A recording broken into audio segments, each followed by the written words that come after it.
more rounded and interesting, right? Yeah. Okay, 1 second.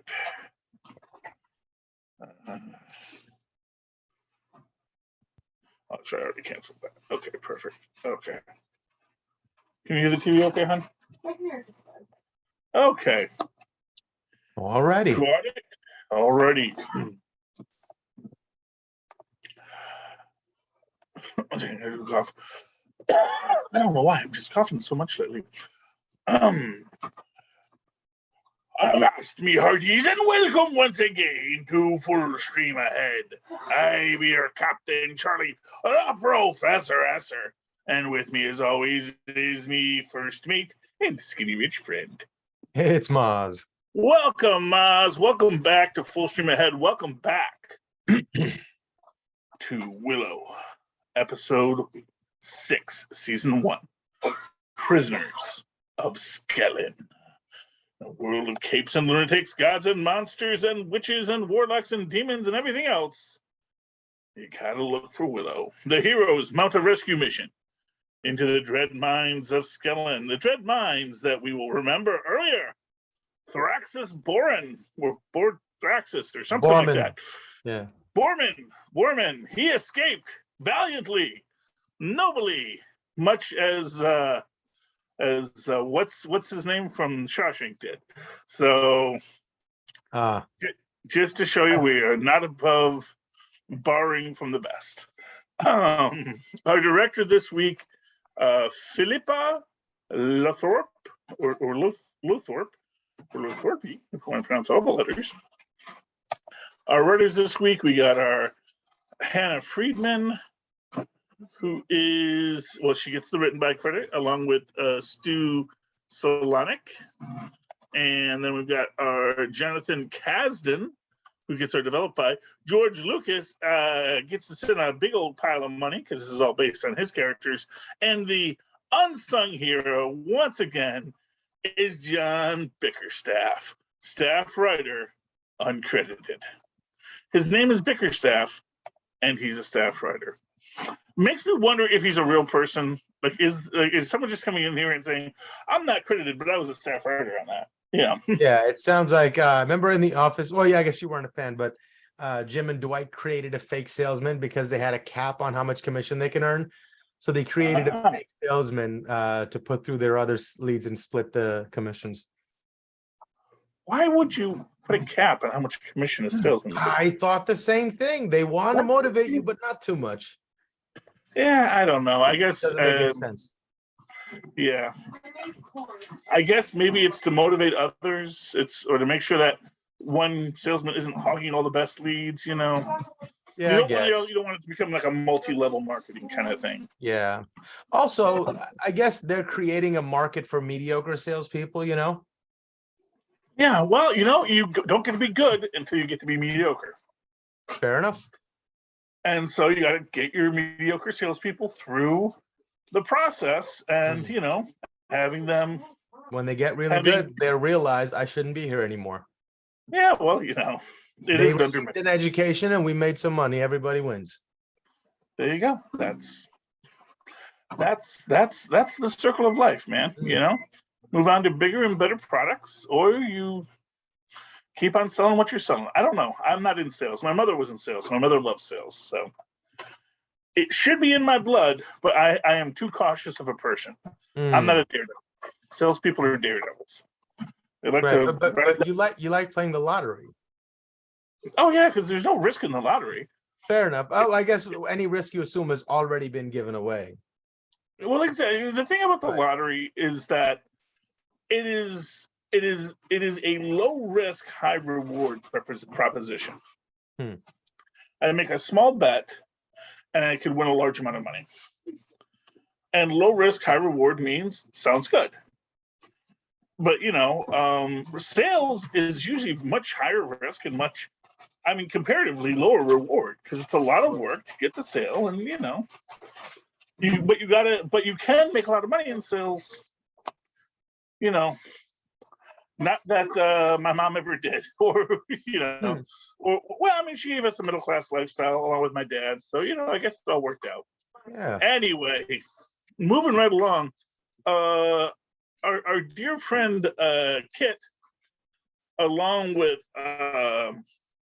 Willow Wolfgood, have been captured by the trolls. Mm. And these are the loveliest bunch of trolls you're ever going to meet. I mean, they do have... One of them is.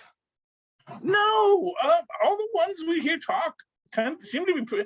I mean, like, Yeah, his that's true.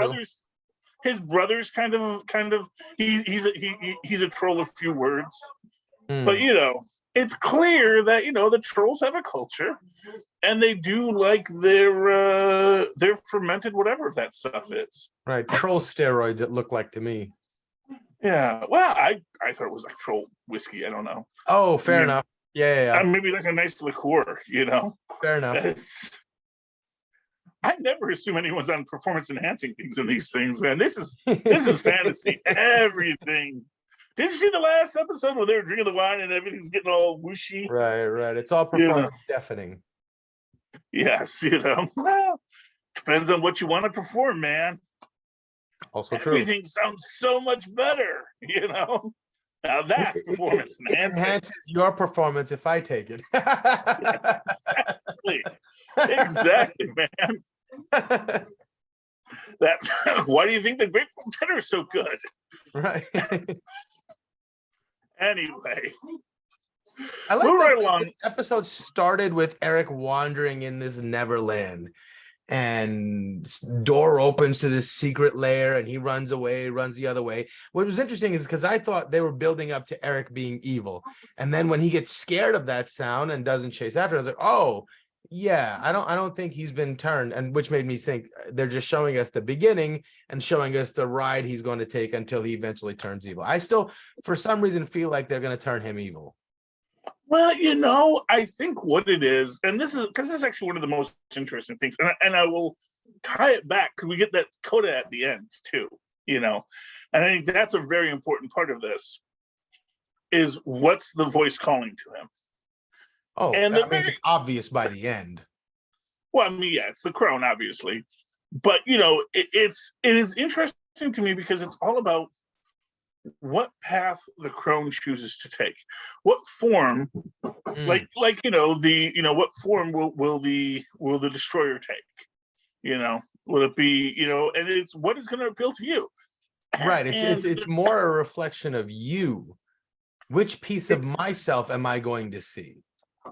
But that's the thing. I think it has like it's going to try things, and it's up to you to realize that I don't think that works, you know. Right, and but it's so purposely reading you and trying to show you what it thinks you want to see. Yeah, but you know, but people are more complex than that. So this is what I'm saying. I think that its first thing is it does spooky voice come to me, da da da, diddly doodly doo. Much similarly, which we can get to in a bit, that Kit also experiences. You know, this idea of this, you know, how do you, which is one of these questions, like, who really is going to become corrupt? Is it going to be Eric or is it going to be Kit? Because Kit has a heart's desire. The thing for Eric is, I don't think Eric has a heart's desire because he has no heart. It's like he has everything. Like, you know, like his heart's desire would be, you want to go back home? It's like, yes, I'd like to go back home, you know? Right. He doesn't have a broader, grander purpose. He's just moved by the moment in the moment. Exactly. Which, you know, why what I thought was interesting is, like, in the end, when we see that little portal that's opened up and Kit hears her father's voice, it constantly made me think that's just the crone trying to drag you in, and maybe that's how you get to wherever Eric is. And if that's true, maybe Mad Mardigan will be in that other Neverland world, and when he's about to release the crone, he'll come up and chop his hand off or something. You know, it's an interesting and then he'll question. be like, oh my god, my son, you know. Yeah. Well, here's just the reality of things. I don't think we're going to see Mad Mardigan, obviously, because, you know, he did come back in Top Gun, so it's not like they could have him show up. but I know CGI can do cool things, I think, you know. they can. I mean, they really can. And they can do some really amazing things here. But they'll do something small if we see them at all. But I think, because here's the thing. This is one thing I realized today. This is episode 6. We've only got 2 episodes left. I don't think they tie this up in a bow. I think they leave this on a cliffhanger. Yeah. I think this ends on a big cliffhanger. Maybe we get like one step forward, but it's like there's still going to be so far to go, you know. Yeah. Which is exciting, but also worrisome for me because, I mean, I really enjoy this show. I really like how they're exploring this world. I just don't know if it's getting the numbers that it needs, that it deserves, because I think it's a good show, but I think it's just a good show, and without someone being mad at it, without someone and you know, I kind of feel like if they tried to like do more with the Black Hole series at Disney, and that's an old sci-fi space opera they did years and years and years ago, one of my favorites, it would be good, and people that liked the Black Hole would watch it and go, wow, this was really fun. This is a great revisiting of these ideas and these stories, and I like this universe. But there's not going to be something in it that's going to drive people crazy enough to be mad about it. Because its fan base I mean, that's just a measure of success with the online troll community. I don't know if it means anything for real whatever. Well, no, because the issue is that for people that are watching it, so the people that want to watch Willow, probably going to be people that enjoyed Willow. Yeah. But Willow was never that popular of a film. It became a cult classic, sort of in the realm of, that's the thing. What was it? The Dark Crystal that did well on Netflix. I think those same people that watch Dark Crystal will watch this and be perfectly satisfied. And I think it will get picked. But how many seasons did Dark Crystal get? They got 2 or something like that. I don't know how many seasons, how much more story can there be to tell? I think I mean, I'm fine with this being like a limited run kind of thing. It might have a season or 2, but like, I mean, I guess you could take the story in unlimited number of places, but would it start to run the well dry of the nostalgia where, you know, I don't know. Well, yeah, but the idea is you never want to be building on nostalgia, because nostalgia is sand. Yeah. Well, I guess, but why like, not? Hey, we've been bleeding the hell out of that pig for like the last 20 years. Everything's been member berries. Yeah, but to get you to buy it, not necessarily get you to keep watching it. So it's like the MCU. The MCU is not just, first off, you know, even if you're a fan of Marvel, they're always changing things. They're always making things new and different, because they know if all they gave you was the things you already know, you know, you wouldn't be that interested. They have been giving 2 new and 2 different recently, so yeah, but you know, I don't think that's something to worry about. But that's something we're going to talk about. I don't know. I appreciate. I'm really happy that's just a nice, well-told story with interesting characters, and there's no drama. There's nothing. There's no purposely trying to point at a certain sect of people or whatever. It's just, or like poke at a certain sect of people. It's just like, hey, can we just tell a good story? I'm glad there's no noise. Mm-hmm. Well, and that's good, but the thing is, and this is always the thing, and this is kind of my point. This has always been my point with Velma, is that the point is engagement. If you don't engage an audience, it's hard to profit from them. That makes me sad. Well, yes, but I don't think that's the way things should be, and you know. But you know what? But here's the thing. If you don't inspire passion in people, you're not going to get their money. Yeah, no, but passion can be done by doing good work, not by necessarily. Oh yeah, you can do it. You can do it, and I think you. Yeah. But the thing is that it has to be. That's the thing. It's like Willow is good work, but the people that are moved by Willow have already been moved by Willow. Like if you want to build, you've got to stir up passions in such a way. No, and I think don't do it artificially by creating. No, it's not being artificial. And here's the thing. I think it is what it is, and let the art speak for itself. It'll earn what it merits, and that's that. That's fine. getting back to it, what my actual point is I do think they are trying to spark passion, because just the ambiguity of the crone in this, where they're trying to do, the old, Sauron was right, fanfic of the Lord of the Rings, that, that for a lot of people, maybe defeating the crone was not the joyous, hurrah for the king moment that it is, because, oh no, now we're still maintaining the monarchy, we're still maintaining all of these institutions that for the serfdom maybe is not the best thing. And so, whether or not we're freeing the minds of the dwarves from smog, just so they can be the ones holding the gold. I know, but golden maybe sort of that smog. speaks to some people will always be conquered. I mean, that's a fair bet, but then again, it's also an interesting story when you tell the story from the other perspective.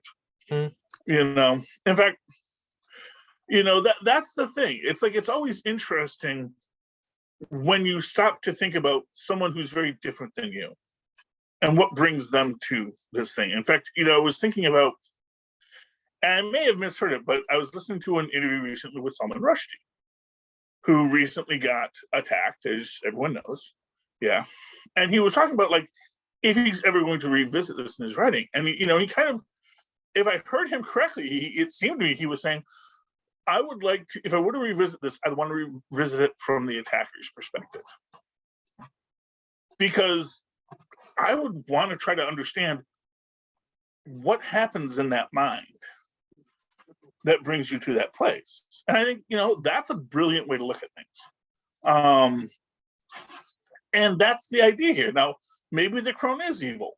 Probably a little bit, But then again, maybe there is evil that needs to exist in the world, Maybe if life is magic and beauty and joy forever, that is its own curse.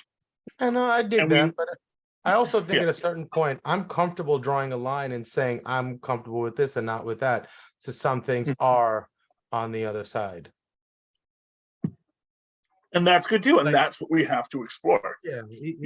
And that's the thing. And maybe, and for what it's worth, for every person that fights for the crone because the crone promises them drugs, good things. Yeah, drugs or freedom. And you think about that when you get to stories of, the rise of white supremacy or any other group like that, where it's like, you're marginalized. You don't want to work for that man.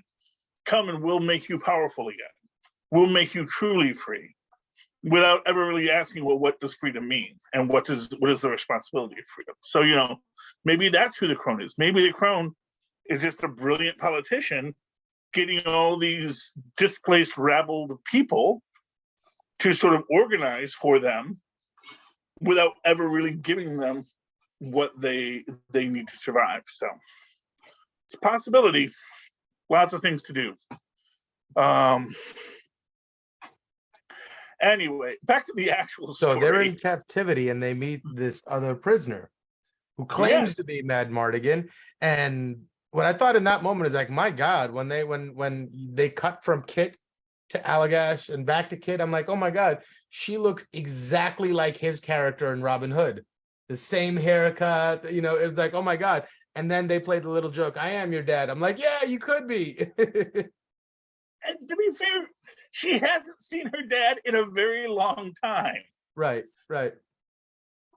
But, obviously, Willow knows it's not. And... Right. I just thought it was funny how much she looked like his character in Robin Hood, and that they made a little joke that, hey, I'm your dad. I'm like, huh. Yeah, whatever. But I did like it. It was neat, and it was, and I gotta tell you, man, it is interesting, the interplay between Allagash and Thraxus. It's Borman. I really thought it was Thraxus. Borman's episode. Well,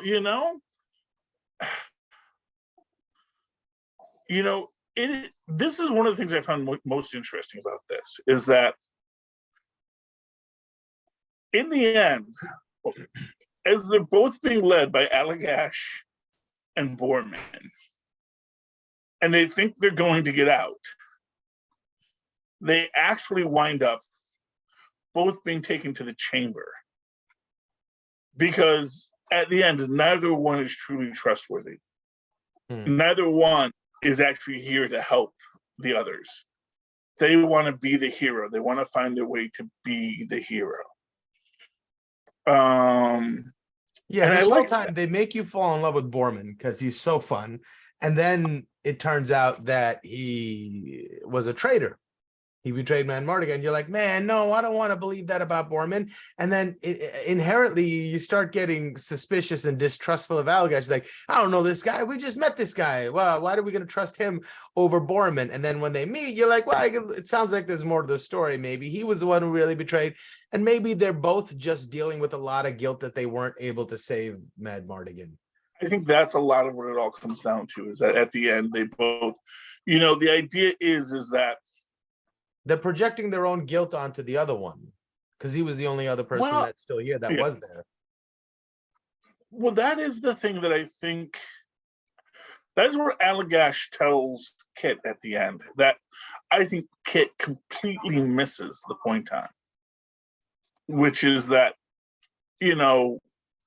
he wanted us to protect you because he knew you would protect the one thing that was truly important, which is Elora Danan. She's the chosen one, Mozz. You can't roll your eyes when we have a chosen. No. I'm rolling my eyes at Kit because as soon as that happens, I'm like, oh boy, here we go back to your emo, selfish ways. And lo and behold, she does not disappoint. Yeah. That, I gotta tell you, that thing that they're standing on at the end, it is the most fascinating substance because it's clearly not ice. Right. I thought it was lava. And then when their foot is, I was like, okay, maybe they're stepping in between the lava spaces. And then I see like Willow's foot directly on it. Oh, that's just, is that a mistake on production's part? Or, oh no, they're just walking right on it. It's like plastic or vinyl or something. Yeah. Well, so here's my thought of what it is. Underneath it is what is effectively a sulfur pool or some kind of sulfur saturated water. Because it's definitely water of some kind, because obviously if it was anything else with sulfur, you would burn up instantly when you fell through. And then above it is sort of a salt crystal formation that has built over it. Mm. This is what I'm thinking. So, or some kind of salt silicate, there's something that's bubbling up that's becoming a solid at the surface. But you can see that whatever's underneath it it's a roiling mess. And, that is interesting in its own right. Although more interesting is that everything they need sort of falls into place because they find the wand, they find the staff.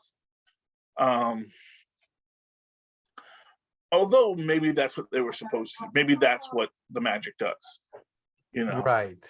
Sort of like when Luke calls the lightsaber to himself, you can imagine that the wand as much wants to find Willow or wants to find Elora as she wants to find the wand, That's why right before he goes, oh man, I guess it was meant to be yours. It's yours. Yeah. Well, there we go, I liked the riddles. That was fun. Yeah. I like that Willow says he's very good at riddles, which he's not. He also says he's the best sorcerer in the land. Yes. So, they play with this character a lot, and I think that it works nicely. But yeah, he definitely but he winds up not solving either. They are very good riddles, Riddler quality riddles. Because I was, and I've heard the beggars wanted wise men have it. I hadn't heard that one before. Yeah, well, I actually think it's a riddle. So but yeah, that they want nothing. Yes, or no, beggars have it, wise men want it, want nothing. Yeah, it's it's beautiful. And the first one, I forget what the first one was too, but About a name. oh yes, Your oh lineage yes, proposes yes, it, and brother and sister carry half of it or something. And I was like, oh, it's a last name. yeah, I thought it was exactly. a name. And I it was like, can all be right. a curse, it can be a blessing, Mm. and it's a name.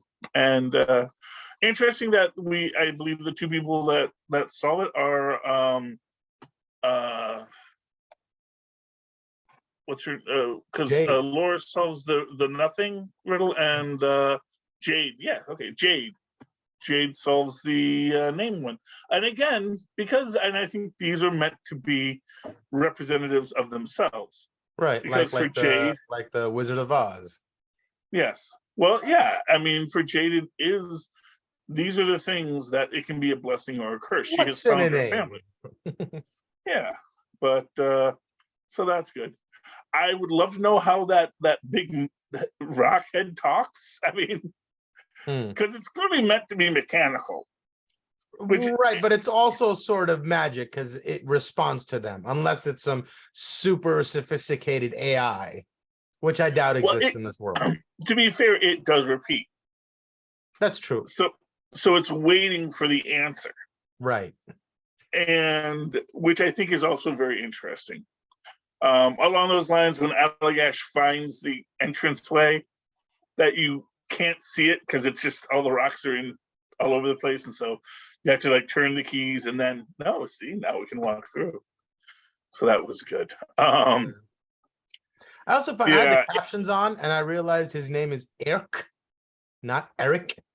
It's yes. AIRK. Well, it's spelled Eric, but it's Eric. Yes. I just thought that was funny. Yeah, it's a different. It's the fun with vowels is what it is. Right. So yeah, I do find Eric's start and end very interesting, and we've discussed that. And actually, what I find most interesting, and again, this is Eric goes out to cross the desert, and in classic fantasy world structure, he crosses the desert because he sees there's something out in the distance and he needs to get away from this place that was clearly haunted. And he goes to that other place and it's the same place. And somehow he's just come back from the other side. But when he does come back from the other side, we see what has got to be the nastiest looking fountain I've ever seen, or maybe the most delicious looking fountain. I don't know. He is pretty parched. Could be orange soda. I don't know. It looks like someone dropped a bath bomb in the fountain. I mean, that's sort of what it looks like. It's like clearly something's molten. And after we had just been looking at whatever that was in the mines, that sort of seems to be somehow related. Although, again, that's another aspect of the mines that I found very fascinating. Just getting back to that real quick, that clearly they're mining the magic out of it, and that I think I thought they were mining the substance that they turn into their drugs. Well, yes, but I think a byproduct of that is magic. I think that the process of it is like extracting magic out, and then they're going to give the troll the peppermint schnapps. It seemed to me like they were fracking. And then when the earthquakes happened, they're like, "Oh, that's just magic." well, but what's interesting is that we see that this is interesting because it does relate to Alora Dannon and her trauma, because it's like she freaks out around magic. Because I get the feeling, the idea is that there is so much magic within her that whenever she comes into contact or near it, it scares the heck out of her. Because yes, the earth quakes and all this stuff. And yes, if she were to focus it, maybe she could do these things. But then, it's this idea of power and power corrupting, and how scary realizing that you could have ultimate power would be. If you suddenly woke up and all your wishes could come true, would you be suddenly so afraid? Well, yeah, because now everybody's going to see you as the crone. Or no, but even if no one would, that's the thing. So let's say you woke up tomorrow and everything you want just happens. But now that's affecting everyone around you. And at what point does it start to scare you that you have that much power? And are you going to be afraid that if you do these things, what will be the downstream consequences of it? You know, it's as they say, you bring water to the desert, but now you've turned the ocean into a desert. You know, you've brought something here, but you've taken it from somewhere else, and that does not apply to the balance of the universe. Right, so. right. People generally don't like that, and the pitchforks come out pretty quick. Well, yeah, you know, but that's why you have to be careful with it. Moving right along. Yeah, so I guess we can get to that final scene. Yeah. And he you know, after he drinks from the orange soda fountain. The Fanta fountain. Yes, he hears someone else talking. Not a creepy join us Eric voice, but a woman in a cage asking, will you be the one who frees me? And he's from the line of Bormans and Allagaches and Mad Mardigans. So of course he has the bug in him to be the hero. Yeah, but I do wonder if he's going to realize that maybe this woman who is trapped here is supposed to be here. It's sort of like if you ever saw the Twilight Zone, The Howling Man. No. Oh, it's a great old Twilight Zone where basically this guy's staying at this it was just the guy, he's staying at this monastery in like the late 1800s, and he hears this person screaming, and they say, don't listen to him, you can't let that person out, leave him be, he's here for a reason.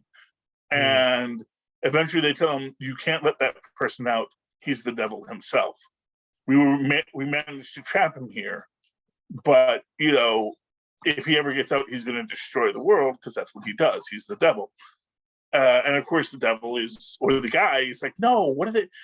They're just crazy monks, man, religious zealots. You're a man of the world, you know that these people are crazy. And you know, and basically, of course, eventually the guy lets them out, and then you know, he goes out and starts World War I, World War II, Korea, Vietnam, and then he finally gets the guy trapped, has to call the monks to pick him up, leaves a maid in charge of it, and of course wackiness ensues, because at the end of the day, when you find someone trapped in the castle, be very certain you're supposed to let them out. You know, sometimes you should. Go up on Super Mario, that's in Zelda, that's what we're supposed to do. Yeah, but you know, it's like when Rick and Morty find the retconner, you know, it's we can let him out. He's the one person that can defeat them, but all I'm saying is this series is Homer Simpson. This is our Kevin Malone. I don't think he's going to be smart enough to figure out what's what. Yeah, but then again, if you can't figure out what to do, maybe the best bet is not to do anything. Right. I'm just saying I don't expect that out of him. Obviously, that's what he should do, but I think he's too dumb. Yeah, that's a possibility. We do see him reaching for it, but to me, it's like, to me, this episode ends on such a cliffhanger because we see Kit is in the pool and probably dying, and we see him reaching to unlock the what we assume is the Crone's cage.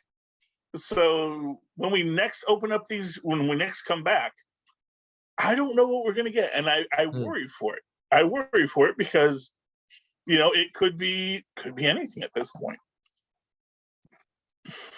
I was just glad to see Kit get a little comeuppance. Good for her. Well, you know, yeah, not for nothing. You know, she has been a bit of a pill. I mean, they're gonna get her out. I don't want her to die in there, but I want her to be scared a little bit. Yeah. Well, you know, I want her to understand that her actions have consequences. All right. Any final thoughts on tonight's episode, Mozz? No, I'm excited for the next one. Me too. And only 2 more episodes, and then we're done with this for a while. Hopefully we'll get season 2. We may or may not, but just dropped today. After this, we've got The Mandalorian on Wednesdays. Indeed.